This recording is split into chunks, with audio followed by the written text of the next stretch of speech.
రంగారెడ్డి జిల్లా షాద్నగర్ నియోజకవర్గంలో యువసత అధ్యక్షుడు లక్ష్మణ్ కుమార్ నిరాహార దీక్ష చేపట్టారు. వారికి మద్దతుగా యువకులు, ప్రజా సంఘాల నాయకులు మద్దతు తెలిపారు. స్థానిక చౌరస్తాలో అంబేద్కర్ విగ్రహానికి పూలమాలలు వేసి దీక్షను ప్రారంభించారు. ఈ సందర్భంగా వారు మాట్లాడుతూ రాష్ట్ర వ్యాప్తంగా ఉన్న పలు ప్రైవేట్ పాఠశాలలు విద్యా హక్కు చట్టాన్ని తొంగలో తొక్కి పాఠశాలలకు ఆట స్థలాలు కానీ రక్షణ సౌకర్యాలు కానీ లేకుండా తప్పుడు పత్రాలు సృష్టించి విద్యాశాఖ నుండి అనుమతులు పొంది విద్యను వ్యాపారంగా ఎంచుకుని సామాన్య మధ్యతరగతి ప్రజలకు విద్యను అందరి ద్రాక్షగా మారుస్తూ విచ్చలవిడిగా ఇష్టారాజ్యంగా ఫీజులు పెంచుతూ సామాన్యుడు నడ్డి విరుస్తున్నారని అన్నారు. ఒక్కో పాఠశాల ఒకలా ఎవరికి వారు అడ్డు అదుపు లేకుండా ఐఐటి మరియు సిబిఎస్ఈల పేరుతో ఇటు విద్యార్థులను అటు తల్లిదండ్రులను మోసం చేస్తూ మాటలతో వాళ్ళను బురిడి కొట్టించి వాళ్లను ఆకర్షించేలా కళ్ళబొల్లి మాటలు చెప్పి వారిని నట్టేట ముంచుతున్నారన్నారు. ఫీజులు ఇష్టారాజ్యంగా వసూలు చేస్తున్నారన్నారు. కేవలం 7వ తరగతి పిల్లలు ఒకరు 30,000 అంటే ఒకరు 50, ఇలా షాద్నగర్ పట్టణంలో 70,000 వరకు వసూలు చేస్తున్నారు. కొన్ని పాఠశాలలు నర్సరీలో పిల్లల్ని చేర్చాలంటే 20,000 రూపాయల నుంచి 50,000, ఇలా ఎవరికి ఎంత కావాలో అంతా దోచుకుంటున్నారని అన్నారు. ఈరోజు షాద్నగర్ నియోజకవర్గంలో యువసత్తా ఆధ్వర్యంలో ఏర్పాటు చేసినటువంటి ప్రైవేట్ పాఠశాలల దోపిడీని అరికట్టాలని చెప్పి మేము మా యొక్క నిరసన గళాన్ని తెలంగాణ వ్యాప్తంగా వినిపించాలని ప్రత్యేకంగా ఈరోజు అంబేద్కర్ సాక్షిగా విద్య అనేది ఎటుపోతుందనేది సమాజంలో ఒక్కసారి నెమరు వేసుకోవాలి. రాష్ట్రంలో ఉన్నటువంటి నాయకులు కానీ రాష్ట్రం అధికారంలోకి వచ్చిన తర్వాత 7 నెలలు గడుస్తున్న ఇప్పటివరకు విద్యా వైపు ప్రభుత్వం అడుగులు వేయడం లేదు. అసలు సమాజంలో ఎటుపోతుంది విద్య? ప్రైవేట్ పాఠశాలలో విచ్చలవిడిగా దోపిడీ చేస్తున్నారు. ప్రజల రక్తాలను చీల్చి చెండాడి తాగే నిమ్మకు నీరెత్తిలాగా ప్రభుత్వం కూడా స్పందించడం లేదు. మరి రాష్ట్ర ప్రభుత్వం ఎందుకు స్పందించడం లేదు అనేది వాళ్ళకే తెలియాలి. మరి రాష్ట్ర ప్రభుత్వము మద్యం శాఖకు మరి మంత్రిని కేటాయించి మరి విద్యాశాఖకు ఎందుకు మంత్రిని కేటాయించలేదు? శ్రీ చైతన్య నారాయణటువంటి అడ్డుకట్టలు ఎందుకు వేయడం లేదు? ప్రైవేట్ పాఠశాలల యొక్క 2009 విద్యా హక్కు చట్టాన్ని ఎందుకు అమలు చేయడం లేదు?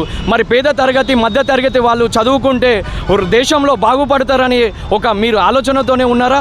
ఈరోజు రాష్ట్రంలో ఇంత జరుగుతున్న విద్యార్థుల బలిదానాలతో వచ్చినటువంటి తెలంగాణలో విద్యార్థుల మీరు పొరుడు పోసుకొని మీరు ఈరోజు గద్దెనెక్కి కూర్చొని కూడా మా యొక్క విద్యార్థుల లక్ష్యాలను మీరు నెరవేర్చడం లేదు. మరి విద్యార్థులు అనేది ఈరోజు విద్యకు కొనాలా లేకపోతే విద్యను చదివించాలా అనేది తల్లిదండ్రులు. ఈరోజు షాద్నగర్ నియోజకవర్గంలో జరిగినటువంటి మేధా ఇంటర్నేషనల్ స్కూల్లో బాబు చనిపోతే కూడా ప్రభుత్వం స్పందించలేదు. మరి ప్రభుత్వం స్పందించలేదు ఇప్పటికీ. మరి ఎందుకు ఈరోజు రాష్ట్ర ప్రభుత్వం ఎందుకు కళ్ళు తెరవడం లేదు? ఇప్పటికైనా రాష్ట్ర ప్రభుత్వం స్పందించి విద్యను అడ్డుకట్ట వేసి ప్రైవేట్ పాఠశాలల ఫీజు నియంత్రణ అమలు అయ్యే విధంగా చట్టంలోకి తీసుకురావాలని చెప్పి విజ్ఞప్తి చేస్తున్నా. జై హింద్, జై భారత్. ఈరోజు యువసత్తా యూత్ ఆర్గనైజేషన్ ఆధ్వర్యంలో ప్రైవేటు పాఠశాలలను ఫీజులను తగ్గించాలని నిరసనగా ఈరోజు దీక్ష కార్యక్రమాన్ని షాద్నగర్ పట్టణంలో ఏర్పాటు చేయడం జరిగింది. అయితే మేము డిమాండ్ చేసేది ఒకటే, ప్రభుత్వ పాఠశాలలు కాకుండా ప్రైవేటు పాఠశాలలలో ఫీజులను వెంటనే తక్కువ చేసి పేద మధ్యతరగతి విద్యార్థులను ఆదుకోవాలని చెప్పేసి చెప్తున్నాం. అలాగే విద్యార్థులకు కావాల్సిన సదుపాయాలను ప్రైవేటు పాఠశాలలలో ఏర్పాటు చేయాలి. అలాగే ఈ మధ్యనే అర్పాన్ అనే విద్యార్థి విద్యుద్ఘాతైన కుటుంబాన్ని ప్రభుత్వం కానీ ఆ ప్రైవేటు యాజమాన్యం కానీ అన్ని విధాల ఆదుకోవాలని మేము డిమాండ్ చేస్తున్నాం.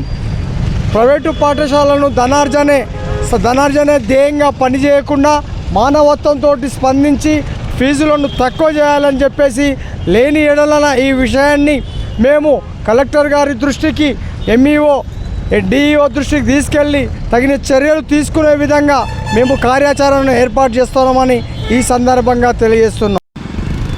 ఈరోజు యువసత్తా యూత్ ఆధ్వర్యంలో ఏర్పాటు చేసినటువంటి నిరసన దీక్ష, ఫీజుల నిరసన దీక్షకి మద్దతు తెలుపుతున్నాము.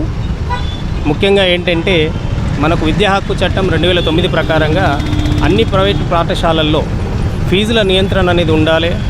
అది ఈ రోజు వరకు కూడా సక్రమంగా అమలు జరగట్లేదనేది ఒక జగమెరిగిన సత్యం. సాధ్యమైనంత వరకు అందులో పొందుపరిచినటువంటి నిబంధనలకు అనుగుణంగా ప్రైవేటు పాఠశాలలన్నీ కూడా వాటిని పాటించి ఎవరైతే పేద మధ్యతరగతి విద్యార్థులు ఉన్నారో వాళ్ళకి మానవతా దృక్పథంతో విద్యను అందించాలి. అలాగే ఫీజు నియంత్రణ కమిటీ అనేది కూడా రాష్ట్ర ప్రభుత్వం చేతిలో మరి కేంద్ర ప్రభుత్వం చేతిలో ఉంటుంది కాబట్టి రాష్ట్ర ప్రభుత్వం ఏర్పాటు చేసినటువంటి ఫీజు నియంత్రణ కమిటీ కూడా ఈ విషయాలన్నీ కూడా పరిశీలించి ఎక్కడైతే చట్టాన్ని అతిక్రమిస్తున్నారో వాటిపైన ఆ పాఠశాలలపైన ఆ పాఠశాల యాజమాన్యం పైన చర్యలు తీసుకుంటే బాగుంటుంది. అలాగే పాఠశాల యాజమాన్యాన్ని కూడా మా విజ్ఞప్తి, విద్య అనేది ఇది ఒక సేవా దృక్పథంతో చేయాల్సినటువంటి బాధ్యత. ఇది అన్నిటికంటే కూడా ప్రధానమైనటువంటిది.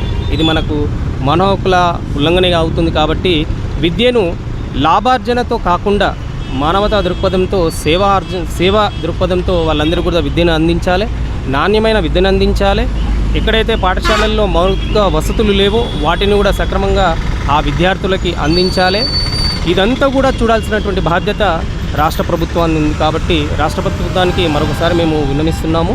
ఖచ్చితంగా విద్యా హక్కు చట్టం ఈ రాష్ట్రంలో అమలు జరిగే విధంగా, ఎవరైతే వాటిని అతిక్రమిస్తున్నారో వారిపైన చర్యలు తీసుకునే విధంగా చూడాలి. ముందుగా యువసత్తా యూత్ లక్ష్మణ్ కుమార్ అన్న గారికి మా సంపూర్ణ మద్దతు తెలియజేస్తున్నాం. మానవ హక్కుల వేదిక తరపున ఖచ్చితంగా మేము మీరు చేసేటటువంటి దానికి మా యొక్క సంఘీభావాన్ని తెలియజేస్తున్నామని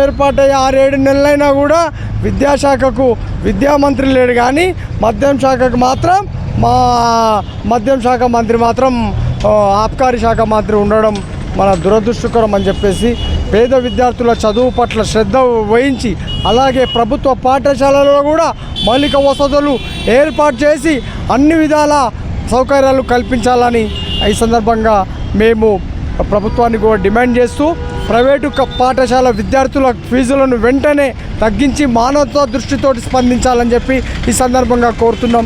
జై హింద్, భారత్ మాతాకి జై.